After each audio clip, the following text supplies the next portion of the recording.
بسم اللہ الرحمن الرحیم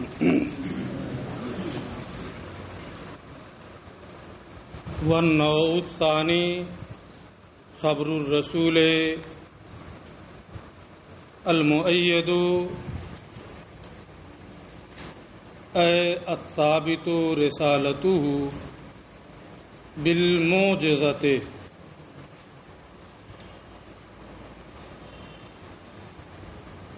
ما سبق میں انہوں نے یہ بتایا کہ خبر صادق کی دو قسمیں ہیں۔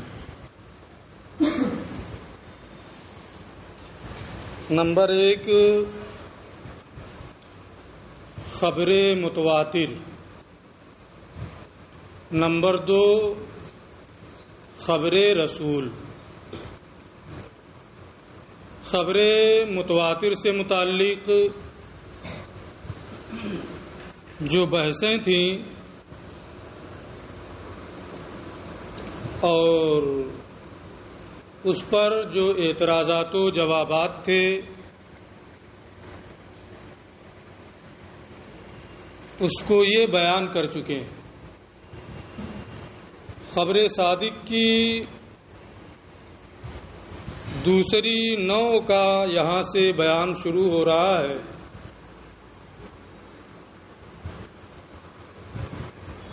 اس کے تعلق سے انہوں نے یہ کہا کہ دوسری نوع خبر رسول ہے۔ خبر صادق کی دوسری قسم خبر رسول ہے۔ اس کے بعد رسول کی یہ وضاحت کر رہے ہیں المؤید بالمعجزۃ، جس کی تائید کی گئی ہے، جسے قوت دی گئی ہے معجزہ کے ذریعے۔ مؤید کی انہوں نے تفسیر کی ہے ای ثابت رسالتہ، یعنی جس کی رسالت معجزہ کے ذریعے سے ثابت ہو۔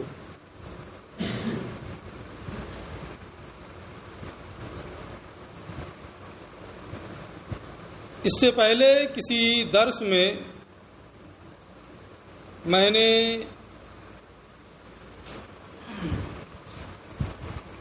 عادت اور خرق عادت دونوں کی وضاحت کی تھی کہ اگر کوئی معاملہ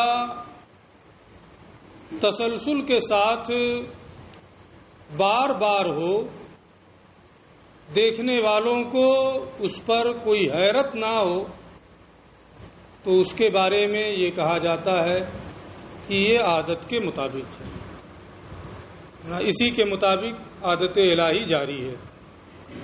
لیکن اگر کوئی کام ایسا ہو جائے کہ دیکھنے والا حیرت میں پڑ جائے، وہ ہمیشہ نہ ہوتا، تو اسی کو خرق عادت کہا جاتا ہے۔ مثال بھی میں نے دی تھی کہ جیسے آگ کا گرم ہونا، یہ ہر کوئی جانتا ہے عادت کے مطابق ہے، تو وہ عادت ہے۔ لیکن آگ کا ٹھنڈی ہو جانا، سلامتی والی ہو جانا، اس کا مشاہدہ بار بار نہیں ہوتا ہے۔ اس کو ایسا اگر ہو تو آدمی حیرت میں پڑ جاتا ہے۔ اسی کو کیا کہتے ہیں؟ خرق عادت کہتے ہیں۔ تو معجزہ خرق عادت معاملے کو کہتے ہیں، بحث نیچے آئے گی۔ دوسری قسم خبر رسول ہے جسے قوت دی گئی ہو، یعنی جس کی رسالت معجزہ کے ذریعے سے ثابت ہو۔ والرسول انسان بعثہ اللہ تعالی الی الخلق لتبلیغ الاحکام وقد یشترط فیہ الکتاب بخلاف النبی فإنہ عام۔ اس کے بعد یہ رسول کی تعریف کر رہے ہیں کہ رسول اس انسان کو کہتے ہیں جسے اللہ عز و جل نے تبلیغ احکام کے لیے مخلوق کی جانب مبعوث فرمایا ہو، مخلوق کی جانب بھیجا ہو۔ بہت مشہور چیزیں ہیں کہ انسان کے ذریعے سے انہوں نے کیوں تعریف کی۔ آپ کو اس کا جواب معلوم ہے کہ کچھ لوگ اس کے بھی قائل تھے کہ حضرت مریم علی نبینا و علیہ السلام یہ بھی نبی ہیں،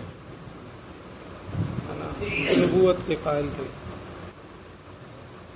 لیکن پرانی آیت وما ارسلنا من قبلک الا رجالا نوحی الیہم یہ اس قول کی تضعیف کے لیے کافی ہے۔ جمہور کا قول یہی ہے کہ کوئی عورت نبی نہیں ہوئی ہے، جتنے بھی انبیاء اور رسول دنیا میں تشریف لائے سب مرد ہی تھے۔ ایک قول ضعیف، انتہائی قول ضعیف ہے، لیکن ایک قول ہے، اس لیے علامہ تفتازانی نے الرسول رجل کے بجائے الرسول انسان کے ذریعے سے تعریف کی ہے تاکہ اس کے ذریعے سے بھی کوئی شبہ نہ ہو، لیکن وہ قول بالکل متروک ہے، اگر اس کا لحاظ نہ کیا جائے تو بھی کوئی حرج نہیں ہے۔ وہ تبلیغ احکام کے لیے دنیا میں تشریف لاتے ہیں۔ لتبلیغ الاحکام میں لام متکلمین کے نزدیک غایت اور عاقبت کے معنی میں ہے۔ عام طور پہ تو یہی سمجھا جاتا ہے کہ یہ تعلیل کے لیے ہے،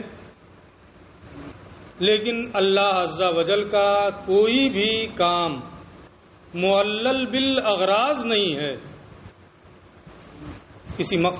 کوئی مقصد اللہ کا اس سے وابستہ نہیں، اس لیے متکلمین یہ فرماتے ہیں، بعد میں اس پر پوری بحث آئے گی، کہ لام جو ہے لتبلیغ الاحکام میں یہ تعلیل کے لیے نہیں ہے بلکہ عاقبت اور انجام کے لیے ہے، مقصد کے معنی میں۔ تو رسول وہ انسان ہے جسے اللہ عز و جل نے تبلیغ احکام کے لیے، اب احکام خواہ اعتقادی ہوں یا فروعی ہوں، یہ سب کو شامل ہے، یا احکام شرعیہ سے فرعیہ سے اسے مقید کرنے کی کوئی ضرورت نہیں ہے۔ تبلیغ احکام کے لیے مخلوق کی جانب جسے اللہ نے بھیجا ہے وہ رسول ہے۔ وقد اشترط فیہ الکتاب، اور رسول کے لیے کبھی کتاب کی بھی شرط رکھی جاتی ہے کہ رسول وہ ہے جسے کتاب دی گئی ہو، جس پر صحیفے کا نزول ہوا ہو۔ کبھی یہ بھی کہا جاتا ہے کہ رسول وہ ہے جو جدید شریعت لے کر کے آئے، لیکن ان تمام اقوال پر اعتراضات ہیں۔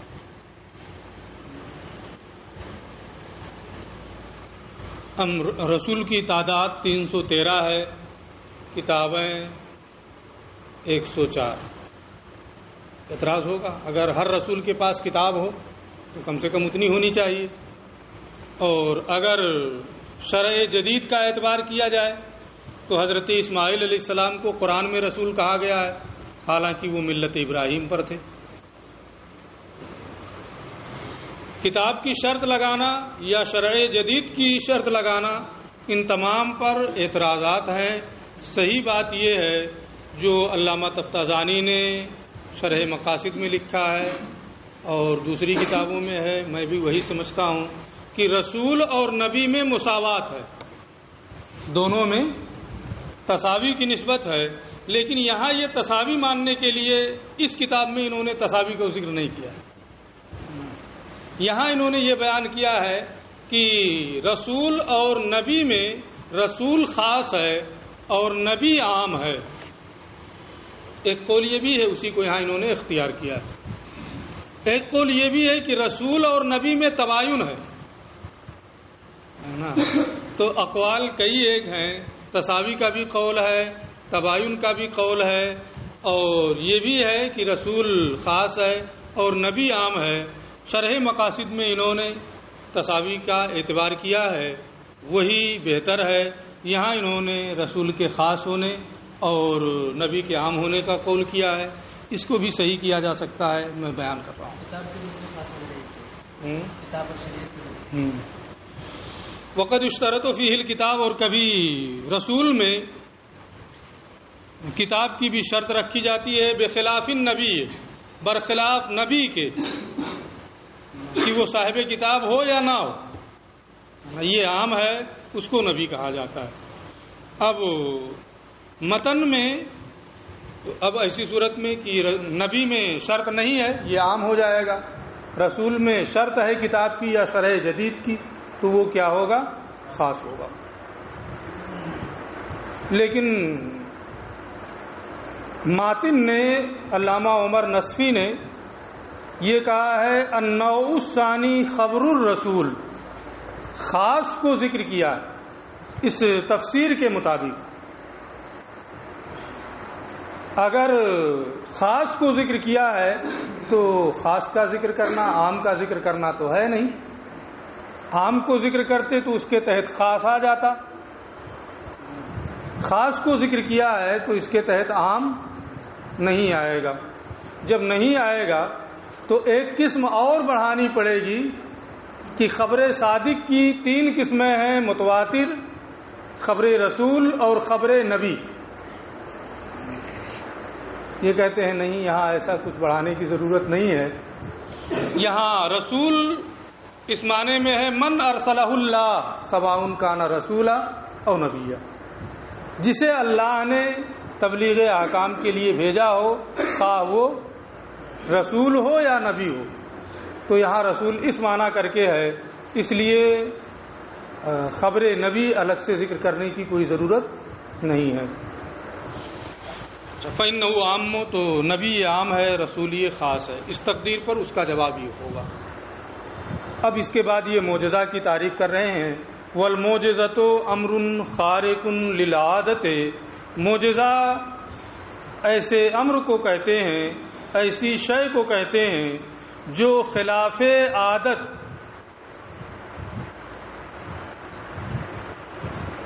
ظاہر ہو، جو خلاف عادت ہو۔ قصد به اظہار صدق من ادعى انہ رسول اللہ، اور اس کے ذریعے سے اس کے صدق کو ظاہر کرنے کا قصد کیا گیا ہو جس نے اللہ کا رسول ہونے کا دعویٰ کیا ہو۔ تو معجزہ خرق عادت معاملے کو کہتے ہیں۔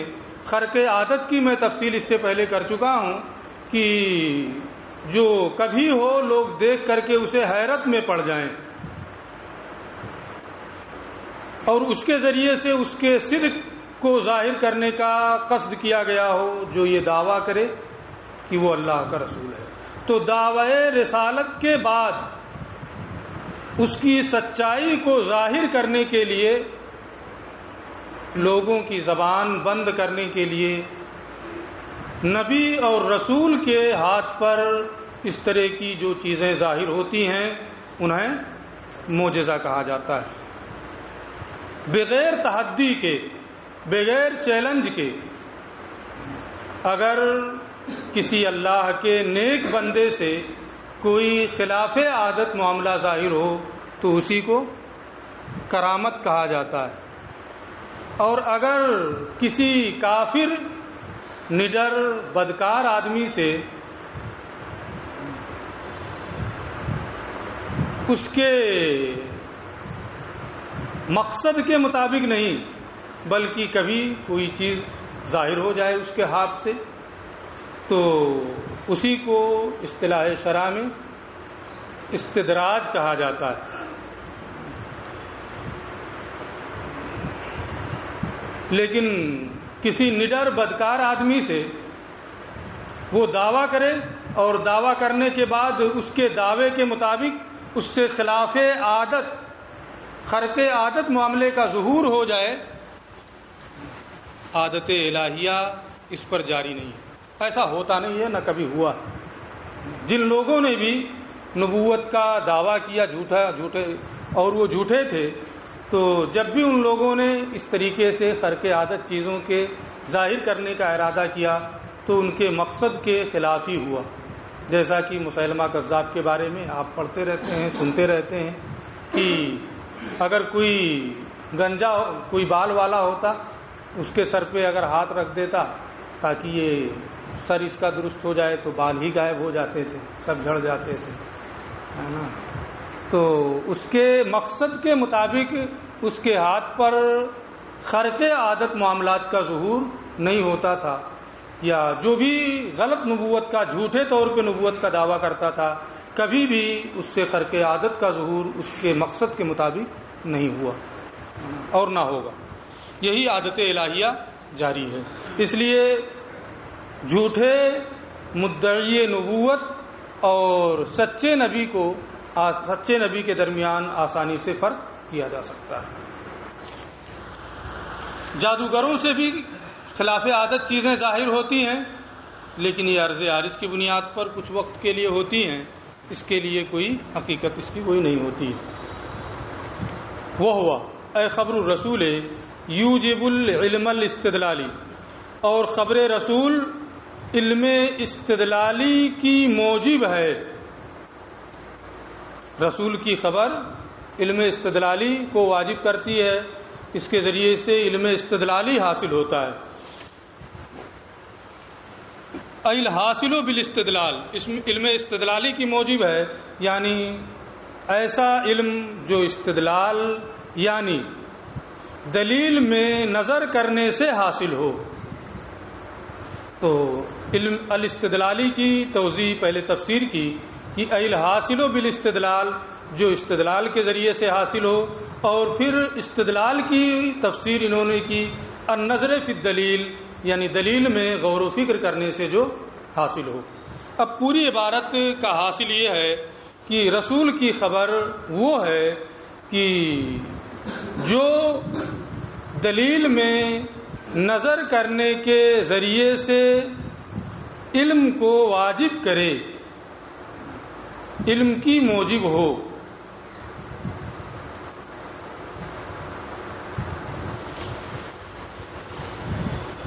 اب یہ اس کے بعد پھر دلیل کی تعریف کریں گے۔ دلیل کی 3 تعریفیں انہوں نے کی ہیں۔ ایک تعریف اصولیین کی ہے، پہلی تعریف۔ دوسری تعریف جو ہے وہ متکلمین کی ہے، اور تیسری تعریف انہوں نے مناطقہ کی ہے تعریف دلیل کی۔ تینوں تعریف آپ دیکھیں کوئی مشکل نہیں، بہت آسان ہے۔ وَهُوَ الَّذِي يُمْكِنُ التَّوَسُّلُ بِصَحِيحِ النَّظْرِ فِيهِ إِلَى الْعِلْمِ بِمَطْلُوبٍ خَبْرِيٍّ، دلیل وہ ہے جس میں صحیح طور پر نظر کرنے سے، غور و فکر کرنے سے علم یعنی مطلوب خبری تک پہنچا جا سکے۔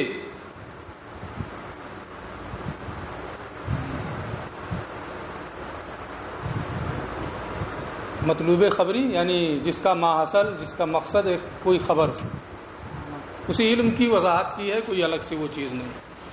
تو دلیل وہ ہے جس میں صحیح طور پر نظر کرنے سے نظر صحیح ہو، فاسد نہ ہو، ایسے طریقے پر وہ اس میں غور و فکر کرے جو مؤدی الی المطلوب ہو، موصل الی المطلوب ہو۔ اگر اس کے غور و فکر میں کمی ہے تو پھر مطلوب خبری یعنی علم تک پہنچنا ممکن نہیں ہوگا۔ یہ اصولیین نے دلیل کی تعریف کی ہے۔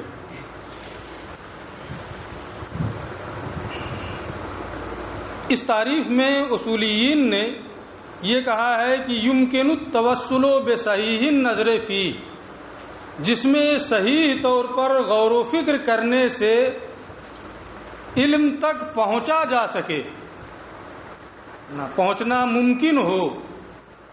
یہ نہیں کہا ہے کہ جس میں صحیح طریقے پر غور و فکر کرنے سے علم حاصل ہو جائے، یہ بھی تو کہہ سکتے تھے. یہ کہا کہ پہنچا جا سکے، پہنچ جائے، علم حاصل ہو جائے، یہ نہیں کہا. اس کی وجہ یہ ہے کہ صحیح طور پر غور و فکر کرنے کے بعد علم کا حاصل ہونا یا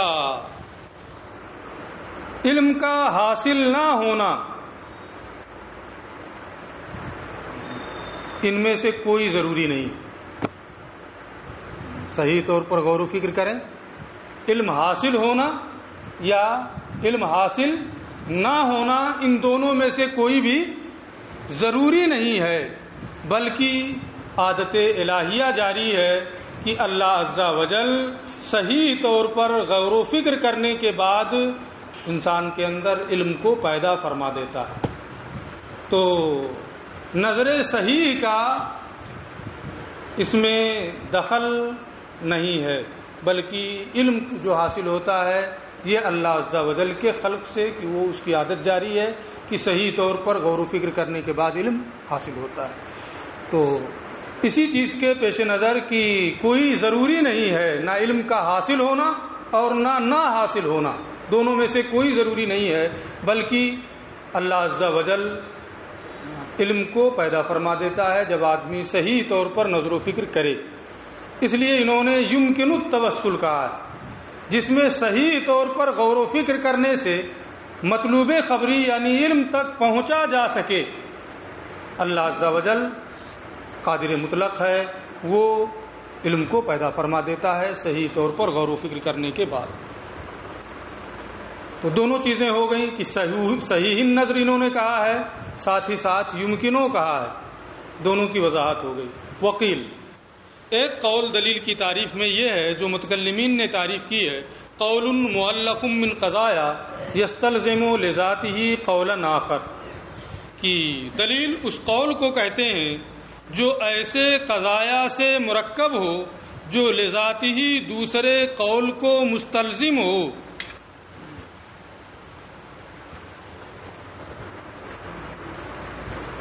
جیسے العالم متغیر وکل متغیر حادث،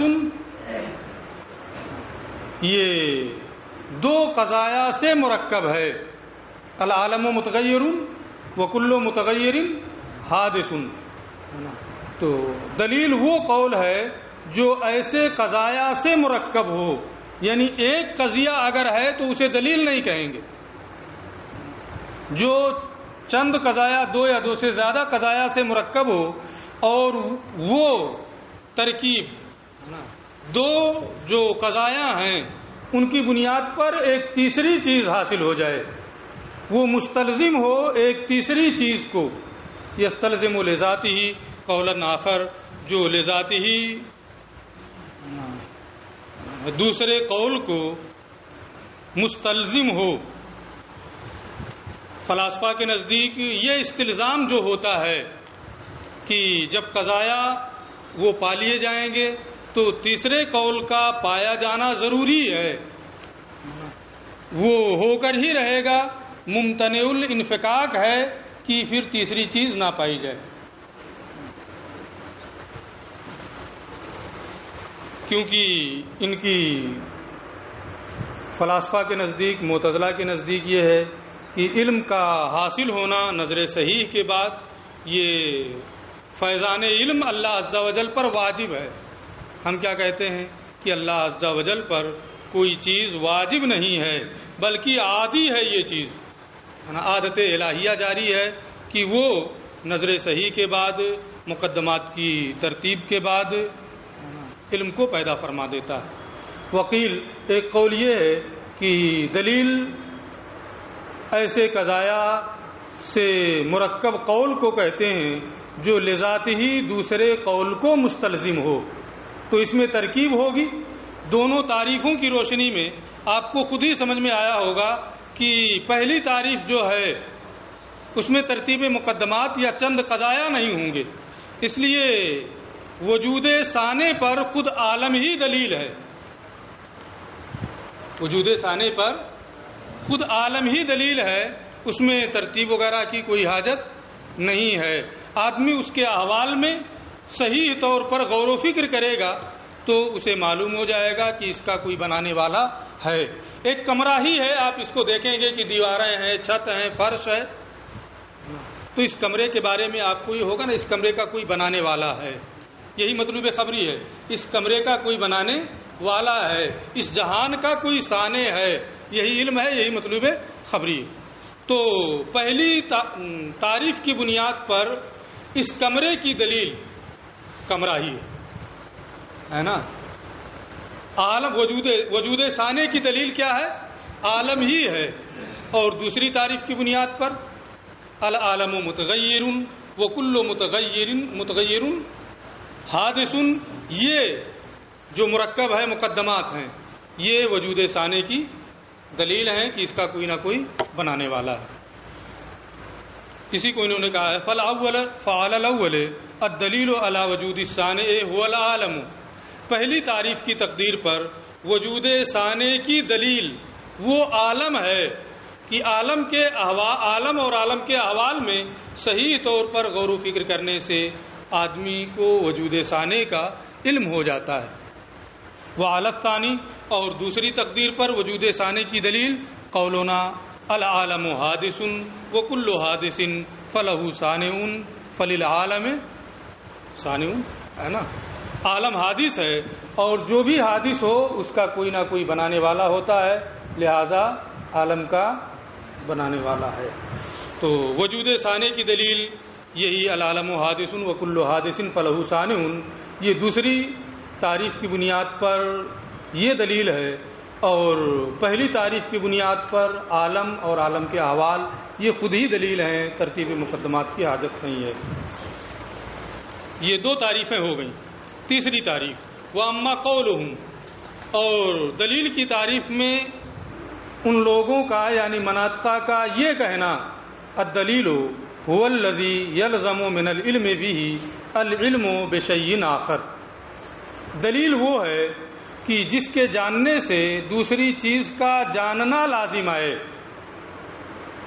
تو دوسری تعریف میں یہ تھا کہ ایسے قضایا سے مرکب ہو جو لذات ہی دوسرے قول کو مستلزم ہو. وہاں استلزام کا لفظ تھا، یہاں لزوم کا لفظ ہے، فرق اتنا ہی ہے. اس لیے یہ تعریف متکلمین کی تعریف سے قریب تر ہے. وَأَمَّا قَوْلُهُمْ، اور ان لوگوں کا یہ کہنا کہ دلیل وہ ہے جس کے جاننے سے دوسری چیز کا جاننا لازم آئے. فَبِالثَّانِي أَوْفَقُ، یہ تعریف دوسری تعریف سے زیادہ قریب ہے، اس کے زیادہ مناسب ہے.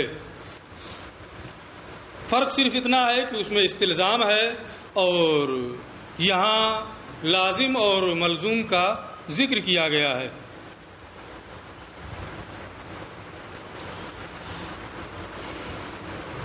اور پہلی تعریف جو کی گئی ہے اس میں امکان کا لفظ ہے. امکان اور استلزام میں بہت ہی زیادہ دوری ہے، اس لیے یہ تعریف پہلی تعریف کے قریب نہیں ہے. لیکن اگر تکلف کیا جائے تو اس سے بھی قریب کیا جا سکتا ہے. اس تکلف کی یہاں کوئی حاجت نہیں ہے. بات واضح ہے کہ پہلی یہ تعریف دوسری تعریف کے قریب ہے، اسی کے آپ قریب مانیں، کوئی پریشانی نہیں. فَبِالثَّانِي أَوْفَقُ، یہ تعریف دوسری تعریف کے زیادہ لائق ہے، زیادہ مناسب ہے، زیادہ قریب ہے. اب اس کے بعد یہ بحث شروع کر رہے ہیں. خبر رسول یہ علم استدلالی کو واجب کرتا ہے، علم استدلالی کا موجب ہے، یعنی ایسے علم کا جو دلیل میں نظر و فکر کے ذریعے سے حاصل ہو.